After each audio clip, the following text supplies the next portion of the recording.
तो आपको उस मानसिकता के बारे में सोचना पड़ेगा कि उसको कैसे हराना है। और उसकी एक ही ताकत है, कहते ही है कि पाकिस्तान 3 चीज़ों से चलता है, अल्लाह, आर्मी और अमेरिका। तो अमेरिका तो अब रहा नहीं उसके उस रूप में। हाँ, तो अब अल्लाह और आर्मी का 2 चीज़ का सहारा है। अल्लाह का तो आप कुछ कर नहीं सकते। अमेरिका को रिप्लेस किया चाइना ने। हाँ, काफी हद तक, काफी हद तक, लेकिन उस तरह से नहीं किया, उतना नहीं, लेकिन और वैसे अभी भी अमेरिका अभी भी वहां पर मैनिपुलेट कर रहा है। इमरान खान का निकलना तो it was completely manipulated by America, क्योंकि उसने रशिया के साथ हाथ मिलाना शुरू किया, जबकि उस टाइम रशिया ने यूक्रेन पर हमला किया था, 2 दिन के अंदर उसको निकाल दिया। अमेरिका अभी भी, देखिए, पाकिस्तान बना ही इस काम के लिए कि वो वेस्टर्न इंटरेस्ट, स्ट्रेटेजिक इंटरेस्ट को प्रोटेक्ट करे।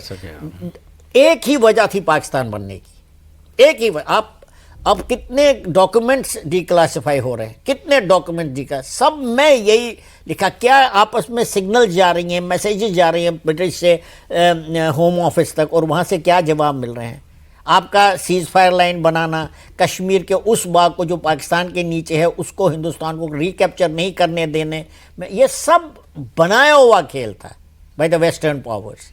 ओनली थिंग इज कि उस टाइम इंग्लैंड कर रहा था, क्योंकि वो सबसे बड़ा ताकतवर देश था। आहिस्ता आहिस्ता उसको अमेरिका ने रिप्लेस किया, और पाकिस्तान जो है उनकी एक स्ट्रेटजिक एलाई बन गया। पहले बगदाद पैक्ट में, फिर सिएटो में, फिर सेंटो में, फिर stalwart ally in war against terror.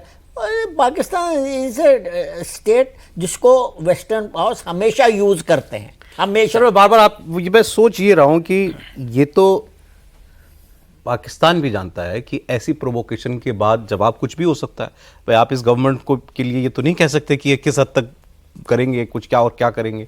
और अब कोई उसके पास, उसके नजरिए से सोचने की कोशिश कर रहा हूं कि इंडिया प्रोवोक हो, इंडिया कोई कदम उठाए, इसमें उसको क्या मिलता है? ये तब होता है ना सर, अब जैसे वहाँ पे कोई एक जिम्मेदार यूनिट कोई होता, उस देश में कोई संपन्नता होती, एक तो वहाँ के कितने मालिक पता ही नहीं, और उनको ये बड़ा सूट करेगा कि अगर इस तरह की चीज़ें हो जाएं तो फिर उनकी अपनी समस्याओं से वहाँ के लोगों का ध्यान हट जाएगा और सिर्फ इस इमोशनल इशू के सहारे आप करते रहोगे। जैसे इस तरह की चीज़ें हों तो वहाँ के आदमी को सबसे ज़्यादा खुशी होगी।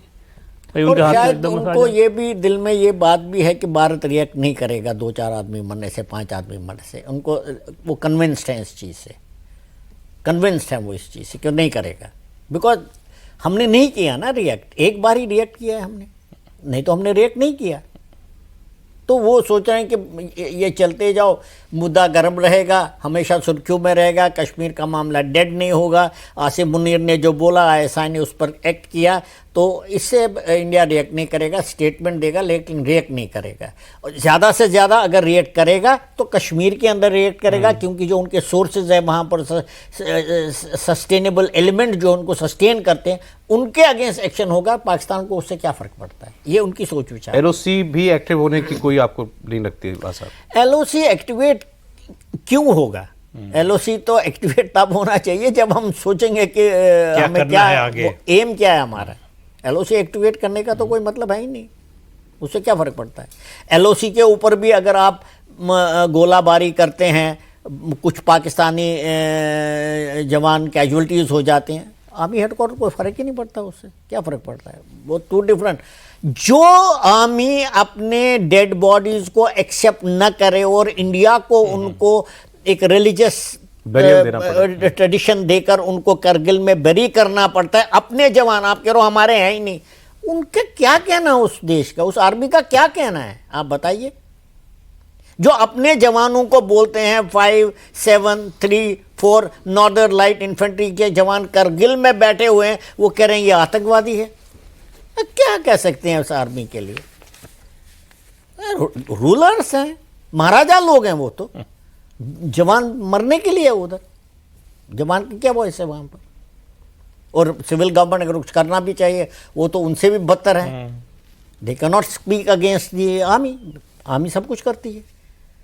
तो पाकिस्तान के जो हालात हैं, पाकिस्तान के अंदर पावर डायनेमिक्स जो है वो ऐसी है कि भारत को आउट ऑफ बॉक्स सोचना पड़ेगा। एक दूसरी बात, क्योंकि आपने अपने बार पे जो कहा कि एक फैक्टर भारत में अभी जो वफ़ को लेकर जो कुछ चल रहा है कि चार्ज्ड माहौल है, भारत में इस वक्त? बंगाल जैसी घटना भी हुई है, वहाँ भी हिंदुओं को घर से निकाल करके मारा।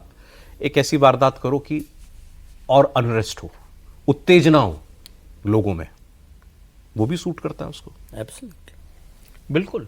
तो उनका भाई, उनका तो सारा मकसद यही है कि यहाँ हमेशा अशांति रहे, शांति न होने पाए। तो कब कितना करना है ये वो तय करते हैं, उसके हिसाब से करते हैं। अब जैसे जैसे जम्मू कश्मीर में उनको सीमित किया है, दूसरे दूसरे तरीके खोज रहे हैं, लेकिन वो बंद कर देंगे ऐसा नहीं है, जब तक कि आप जो है उनका ठीक से इलाज नहीं करेंगे। और ठीक से इलाज का मतलब ठीक से इलाज ही होता और सौरभ जी, एक चीज मैं आपको बताना चाहता हूं, मरते कौन हैं? कौन मरता है इसमें? कश्मीर में कश्मीरी अवाम मरती है, हमारे ट्रूप्स मरते हैं, और पाकिस्तान के आतंकवादी मरते हैं ना। पाकिस्तान के आतंकवादी एक फैक्ट्री से निकलते हैं वहां पर। कौन मरता है और शायद उनके माँ बाप को पता भी नहीं कभी चलेगा। तो उनको जो ब्रॉडर पाकिस्तानी सोसाइटी है उनको फर्क ही नहीं पड़ता है कौन मर रहा है। वो तो कहता है हमारे हैं ही नहीं है। वो लड़का एक बार मस्जिद में गया, वहाँ मदरसे में गया, वहाँ से जो देखा मौलाना ने कौन सबसे ज़्यादा रेडिकल है उसको ग्रेजुएट कर दिया, उसको मुरीद के भेजा, वहाँ पर ट्रेनिंग कर रहा है, फिर 2 राय 1 2 राय खास ऐसे करके ट्रेनिंग करके फिर वो बनते हैं बॉम्बे अटैकर जैसे। तो उनको कईयों को यहाँ भेजा, एक बार वो घर से निकल गए, उनके फैमिलीज़ के लिए वो डेड हैं, पाकिस्तान के लिए ही वो डेड हैं। तो उनको तो कोई फर्क पड़ता नहीं ना। खून हमारा बह रहा है यहाँ पर कश्मीर में, कश्मीरियों का बह रहा है, हमारे ट्रूप्स का बह रहा है, इंडिया का बह रहा है, यहाँ पर अशांति हो रही है। पाकिस्तान को कोई फर्क ही नहीं पड़ता। पाकिस्तान को फर्क जो पड़ रहा है वो टीटीपी से पड़ रहा है, क्योंकि वो अंदर आकर उनको मारते हैं। अभी पेशावर और वो जो अफगानिस्तान तालिबान और पाकिस्तान के भी, उससे उनको फर्क पड़ता है। लेकिन हमारे से, क्योंकि हम तो कोई LOC क्रॉस करके तो हम कुछ कर नहीं रहे हैं, एक बार किया, एक आधा बार किया, उनको तो फर्क पड़ता ही नहीं है इससे। तो हमारी जो स्ट्रैटेजी है, हमारी जो टैक्टिक्स है, पिछले 35 साल से एक ही रही है, जिससे हमने ये मैसेजिंग की है कि भाई आप थ्रेशोल्ड क्रॉस मत करो, नहीं तो हम एक्सेप्ट करने को तैयार हैं। 10-15 लोग मरेंगे, कोई बात नहीं है, हम एक्सेप्ट करेंगे। ये हमारा मैसेज है उनको। वो तो बलूचिस्तान में जो उनके यहाँ भी हमले हुए हैं, उनके लिए भी वो रॉ का हाथ बताता है, भारत की एजेंसियों का हाथ बताता है, कहीं उसका रिटेलिएशन